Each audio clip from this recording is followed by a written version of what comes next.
ओम नमः शिवाय। आज हमारा शिव पुराण का 56वां दिन 17वां अध्याय कामदेव का शिव को मोहने के लिए प्रस्थान। ब्रह्मा जी बोले, नारद, स्वर्ग में सब देवता मिलकर सलाह करने लगे कि किस प्रकार से भगवान रुद्र काम से सम्मोहित हो सकते हैं। शिव जी किस प्रकार पार्वती जी का पानी ग्रहण करेंगे। यह सब सोचकर देवराज इंद्र ने कामदेव को याद किया। कामदेव तुरंत ही वहां पहुंच गए। तब इंद्र ने कामदेव से कहा, हे मित्र, मुझ पर बहुत बड़ा दुख आ गया है। उस दुख का निवारण सिर्फ तुम ही कर सकते हो।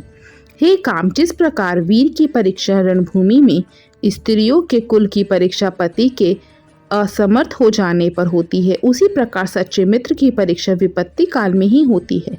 इस समय मैं भी बहुत बड़ी मुसीबत में फंसा हुआ हूँ और इस विपत्ति से आप ही मुझे बचा सकते हैं। यह कार्य देवहित के लिए है, इसमें कोई संशय नहीं है। देवराज इंद्र की बातें सुनकर कामदेव मुस्कुराए और बोले, हे देवराज, इस संसार में कौन मित्र है कौन शत्रु, यह तो वाकई देखने की वस्तु है।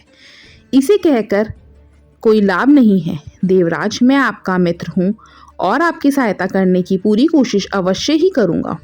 इंद्रदेव, जिसने आपके पद और राज्य को छीनकर आपको परेशान किया है, मैं उसे दंड देने के लिए आपकी हर संभव मदद अवश्य करूँगा। अतः जो कार्य मेरे योग्य है मुझे अवश्य बताइए। कामदेव के इस कथन को सुनकर इंद्रदेव बड़े प्रसन्न हुए और उनसे बोले, हे तात, मैं जो कार्य करना चाहता हूँ उसे सिर्फ आप ही पूरा कर सकते हैं।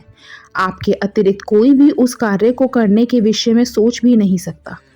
तारक नाम का एक प्रसिद्ध दैत्य है। तारक ने ब्रह्मा जी की घोर तपस्या करके वरदान प्राप्त किया है। तारक अजय हो गया है। अब वह पूर्णतः निश्चित होकर पूरे संसार को कष्ट दे रहा है। वह धर्म का नाश करने को आतुर है। उसने सभी देवी देवताओं और ऋषि मुनियों को दुखी कर रखा है। हम देवताओं ने उससे युद्ध किया, परंतु उस पर अस्त्र शस्त्रों का कोई प्रभाव नहीं पड़ा। यही नहीं, स्वयं श्री हरि का सुदर्शन चक्र भी तारक का कुछ नहीं बिगाड़ सका। मित्र, भगवान शिव के वीर्य से उत्पन्न हुआ बालक ही तारकासुर का वध कर सकता है। अतः तुम्हें भगवान शिव के हृदय में आसक्ति पैदा करनी है। भगवान शंकर इस समय हिमालय पर्वत पर तपस्या कर रहे हैं और देवी पार्वती अपनी सखियों के साथ मिलकर महादेव जी की सेवा कर रही है। ऐसा करने के पीछे देवी पार्वती का उद्देश्य प्रभु शिव को पति रूप में प्राप्त करना है, परंतु भगवान शिव तो परम योगी हैं। उनका मन सदैव ही उनके वश में है। हे कामदेव, आप कुछ ऐसा उपाय करें कि भगवान शंकर के हृदय में पार्वती का निवास हो जाए और वे उन्हें अपनी प्राण वल्लभा बना उनका पानी ग्रहण कर लें।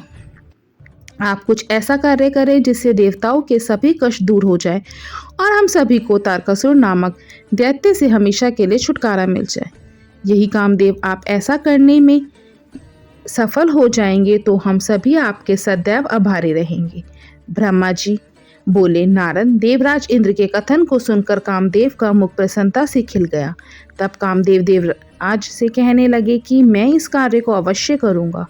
इंद्रदेव को कार्य करने का आश्वासन देकर कामदेव अपनी पत्नी रति और वसंत को अपने साथ लेकर हिमालय पर्वत पर चल दिए, जहाँ शिव जी तपस्या कर रहे थे।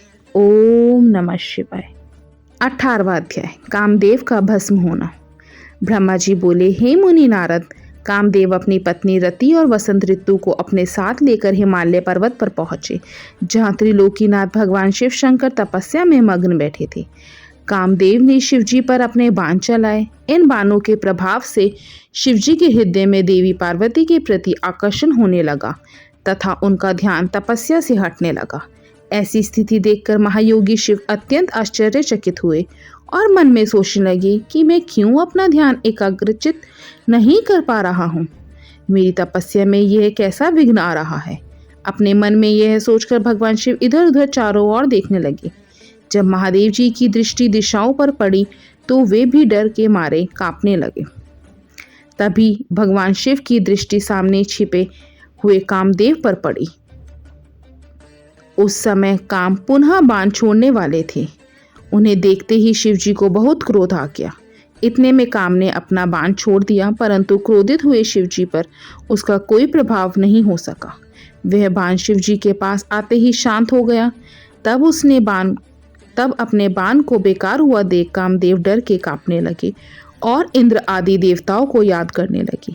सभी देवतागण वहां आ पहुंचे और महादेव जी को प्रणाम करके उनकी भक्तिभाव से स्तुति करने लगे। जब देवतागण उनकी स्तुति कर ही रहे थे, तभी भगवान शिव के मस्तक के बीचों बीच स्थित तीसरा नेत्र खुला और उसमें से आग निकलने लगी।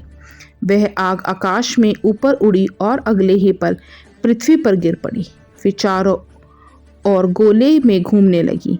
इससे पूर्व की इंद्रदेव या अन्य देवता भगवान शिव से क्षमा याचना कर पाते, उस आग ने वहां खड़े कामदेव को जलाकर भस्म कर दिया।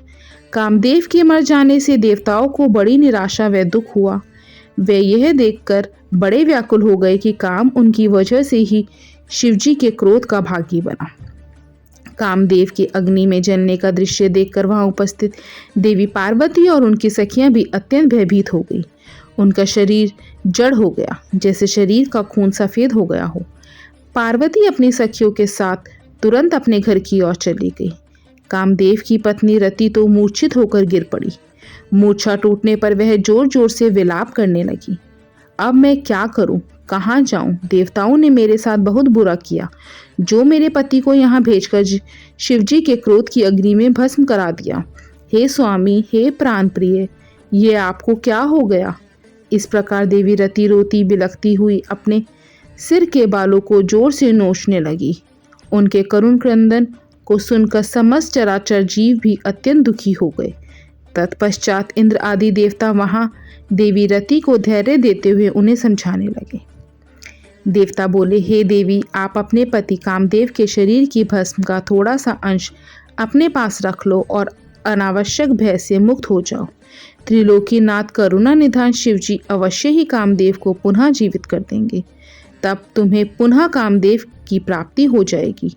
वैसे भी संसार में सब कुछ पूर्व निश्चित कर्मों के अनुसार ही होता है, अतः आप दुख को त्याग दें, भगवान शिव अवश्य ही कृपा करेंगे।